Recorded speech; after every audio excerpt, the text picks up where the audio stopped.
नमस्कार। आंखों के इलाज में सबसे ज़्यादा यूज होने वाली दवा होती है आई ड्रॉप्स। क्या आपको मालूम है कि आई ड्रॉप्स के ढक्कन का रंग भी यूं ही नहीं होता, उनका भी एक खास मतलब होता है। तो चलिए आज जानते हैं हम कुछ ऐसे ही इंटरेस्टिंग फैक्ट्स और ड्रॉप्स का सही इस्तेमाल करने का तरीका बड़ी ही आसान भाषा में।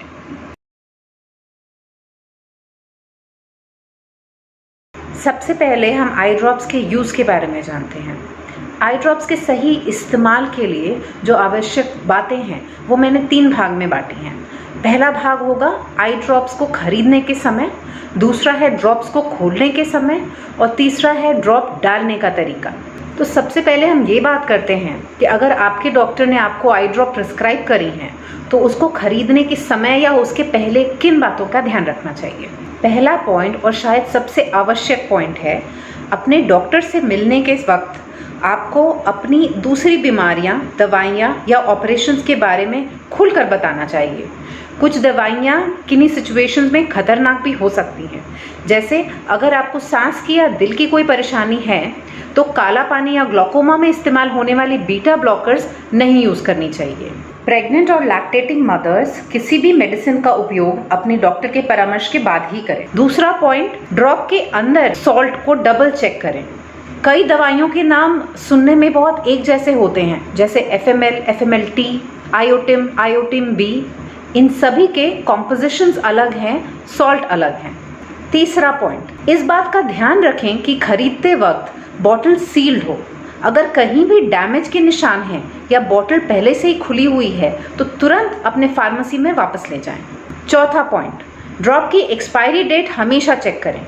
इस तारीख के बाद दवा में जो एक्टिव सॉल्ट होता है वो काफ़ी हद तक बेअसर हो जाता है और नुकसान भी पहुंचा सकता है। अब बढ़ते हैं दूसरे भाग की तरफ। आपने दवाई खरीद ली है और अब उसे खोलने की बारी आई है। तो अब सबसे पहला पॉइंट, मैंने एक्सपायरी डेट की बात की थी, पर ये तब मान्य है जब बॉटल खुली ना हो। एक बार जब बॉटल खुल जाती है तो उसकी एक्सपायरी डेट उस दिन से 1 महीने की होती है। तो मेरा एक ये सजेशन है कि जिस दिन भी आप बॉटल को खोल रहे हैं वो डेट आप पेन या मार्कर से उसके डब्बे पर लिख लें। इसके बाद अपना हाथ साबुन पानी से धोएं और किसी साफ कपड़े से पोंछें। आप आँखों के पास का हिस्सा छुएंगे और ये नहीं चाहते कि आँख में कोई इन्फेक्शन हो जाए। तीसरा पॉइंट, आई ड्रॉप्स हमेशा सील्ड होती हैं।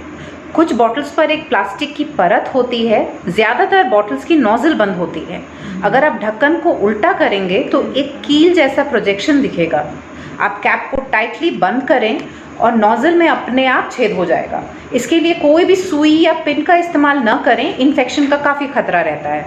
चौथा पॉइंट, कुछ दवाइयाँ जैसे प्रेडनिसोलोन, उनको डालने से पहले हिलाना होता है। ये इंस्ट्रक्शंस बॉटल के ऊपर भी लिखी होती हैं। तो डालने के पहले करीब 5 से 10 सेकेंड उनको थोड़ा हिला लिया करें। पांचवा पॉइंट, खोलने के बाद ढक्कन को या तो किसी साफ कपड़े पर या इस तरह से रखें। ऐसे रखने से ढक्कन के मार्जिन्स का कंटामिनेट होने का खतरा रहता है। छठा पॉइंट, कॉन्टैक्ट लेंस के साथ ड्रॉप्स का यूज़ अवॉइड करना चाहिए अनलेस आपके डॉक्टर ने इसके इस्तेमाल के लिए कहा हो। ड्रॉप यूज़ करने के पहले कॉन्टैक्ट लेंस को उतार लें और यूज़ करने के 15 मिनट के बाद ही पहनें। ध्यान रहे, ड्रॉप्स में जो प्रिजर्वेटिव्स होते हैं उनसे कॉन्टैक्ट लेंस डैमेज हो सकता है। कुछ मेडिसिन कॉन्टैक्ट लेंसेज पर डिपॉजिट्स भी बना सकती हैं। तो कॉन्टैक्ट लेंस यूज़र्स के लिए मार्केट में प्रिजर्वेटिव फ्री दवाइयाँ उपलब्ध हैं और बेटर रहेंगी। सातवां पॉइंट, कुछ दवाइयों का डालने का समय फिक्स्ड होता है। इनमें मोस्टली ग्लूकोमा या काले पानी की दवाएं शामिल होती हैं। 15 या 30 मिनट से ज़्यादा का डिफरेंस ड्रॉप की एफिकेसी पर प्रभाव डालता है। एक सजेशन है, मेडिसिन के टाइम को अपने रूटीन के काम से बांध लें, जैसे नाश्ते या खाने के पहले या बाद, या किसी टीवी सीरियल के शुरू या ख़त्म होने पे अलार्म लगा सकते हैं। इसमें परिवार के अन्य सदस्यों का योगदान बहुत इम्पोर्टेंट है। अगर एक से ज़्यादा दवाइयाँ प्रिस्क्राइब्ड हैं तो क्या करें? याद रखें, कोई भी जेल या मलहम सबसे आखिर में डालें क्योंकि ये दूसरी दवाइयों को अब्जॉर्ब होने नहीं देगा। अगर आपको टीयर सब्स्टिट्यूट्स या ल्यूब्रिकेंट्स भी दिए गए हैं तो ये भी सबसे आखिरी में डालेंगे। बाकी दवाइयाँ 5-5 मिनट के अंतर पर डाल सकते हैं। अब हम तीसरे भाग की तरफ बढ़ते हैं। आई ड्रॉप को आँखों में डालने का सही तरीका क्या है? सुनने में तो बहुत आसान लगता है, पर शायद हम सभी ने अपने एक्सपेंसिव आई ड्रॉप्स को आँखों की बजाय अपने गालों पर गिराया हुआ है और वेस्ट करा हुआ है। तो सबसे पहले किसी कंफर्टेबल जगह पर आराम से बैठ जाएं। कुछ लोग लेटना भी पसंद करते हैं। अगर बैठे हैं तो सिर को पीछे टिल्ट करें। अपनी नॉन डोमिनेंट हाथ, तो अपना बायां हाथ आँख के नीचे लाएं और नीचे की पलक को नीचे खींचें कुछ इस तरह से। अब दो तरीके हैं, या तो आप मुट्ठी बांध सकते हैं या सिंपली पकड़ सकते हैं। आपको नीची पलक को बस खींचकर एक पॉकेट जैसा बनाना है। ऊपर की पलक को खींचने से कोई फ़ायदा नहीं है, बल्कि आंखें बंद होने का खतरा रहता है। अब अपना डोमिनेंट हैंड, वो हाथ जिससे आप नॉर्मली खाना या लिखने का काम करते हैं, उसमें आई ड्रॉप पकड़कर ऊपर लाएं। मैं राइट हैंडेड हूँ तो अपना दायां हाथ यूज़ करूँगी। इसको अपने लेफ्ट हैंड पर सपोर्ट दें ऐसे, और एक ड्रॉप आँख के अंदर डाल लें। ध्यान रहे, राइट हैंड को फ्री फ्लोट नहीं कराना है, इससे बैलेंस नहीं मिलेगा। और नोजल को अपनी पलक या आईलैश से टच नहीं करना है, इससे इन्फेक्शन का खतरा रहता है। अगर सही तरीका अपनाएंगे तो बच्चों में भी आसानी से आई ड्रॉप्स यूज़ की जा सकती हैं। किसी दूसरे की आंख में आई ड्रॉप डालने का प्रोसीजर भी सेम है। सर पीछे ले जाएं, नीचे वाली पलक को या तो आप नीचे खींच सकते हैं या मरीज को बोल सकते हैं नीचे करने के लिए।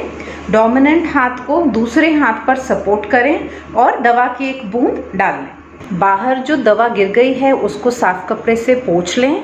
अब इसके बाद 1 या 2 मिनट के लिए आंखें बंद करके बैठ जाएं। न स्क्वीज करें न ज़्यादा ब्लिंक करें, इससे टीयर्स का जो ड्रेनेज है वो बढ़ जाता है और दवा जल्दी वॉश आउट हो जाएगी। अगली आई ड्रॉप डालने के लिए 5 मिनट का वेट करें। ढक्कन बंद करते वक्त भी ध्यान रखें कि आपका हाथ नोजल से ना टकराए। कभी कभी ड्रॉप डालने के बाद गले में कड़वाहट महसूस हो सकती है। इसको रोकने के लिए आँख के कोनों को इस तरह दबा सकते हैं। इसे पंक्टल ओक्लूजन कहते हैं। इससे 2 फायदे और भी हैं। एक तो दवा ज़्यादा देर तक सरफेस पर रुकेगी, वॉश नहीं होगी, और दूसरा दवा शरीर में एब्जॉर्ब कम होगी, जिससे उससे होने वाले साइड इफ़ेक्ट से बचा जा सकता है। कुछ मरीज़ ये पूछते हैं कि आँख में कितनी ड्रॉप्स डाली जाएं। देखिए, हमारी आँख की टीयर फिल्म की कैपेसिटी होती है करीब 8 माइक्रोलीटर और एक ड्रॉप होता है 50 माइक्रोलीटर का, यानी एक ड्रॉप भी पूरी तरह आँख के अंदर नहीं जा सकता, उससे भी कुछ हिस्सा बाहर ढलक जाता है। तो अगर आप ज़्यादा ड्रॉप्स डालते हैं, उससे सिर्फ मेडिसिन वेस्ट हो रही है, एफिकेसी नहीं बढ़ती। एक और महत्वपूर्ण बात है, आपको प्रिस्क्राइब की हुई आई ड्रॉप परिवार के दूसरे सदस्यों को नहीं डालनी चाहिए, शेयर नहीं करना चाहिए, इससे क्रॉस इन्फेक्शन हो सकता है। कुछ मरीज़ कहते हैं ड्रॉप आँख के अंदर गई या नहीं ये मालूम नहीं चलता। इसके लिए एक आसान तरीका है, आई ड्रॉप को फ्रिज में रखें। जब ठंडी बूंद आँख के अंदर जाएगी तो आपको मालूम भी पड़ जाएगा और आँखों को रिलीफ भी मिलेगा। पर ये करने से पहले अपने डॉक्टर से ज़रूर पूछ लें कि ड्रॉप फ्रिज में रखने के लिए सेफ़ है या नहीं। अब चलते हैं आज के इंटरेस्टिंग फैक्ट की तरफ। यूजुअली आई ड्रॉप्स के ढक्कन अलग अलग रंग के होते हैं। ये उसके अंदर के सॉल्ट को इंडिकेट करते हैं, जैसे सफ़ेद ढक्कन एंटीबायोटिक्स के लिए, गुलाबी ढक्कन स्टीरॉइड्स के लिए, नीला ढक्कन बीटा ब्लॉकर्स के लिए। लाल ढक्कन वाली दवाएं आई टेस्टिंग में इस्तेमाल होती हैं, पुतली को फैलाती हैं और वो पेशेंट्स को प्रिस्क्राइब नहीं की जाती हैं। उम्मीद है आज आपने कुछ नई बातें जानी और आई ड्रॉप को खरीदते वक्त, खोलते वक्त और डालते वक्त उन बातों का ध्यान रखेंगे। तो आई ड्रॉप्स के यूज़ के बारे में आज इतना ही। हमें कमेंट सेक्शन में ज़रूर बताइए कि ये वीडियो आपको कितना यूज़फुल लगा। अगले वीडियो तक के लिए नमस्कार।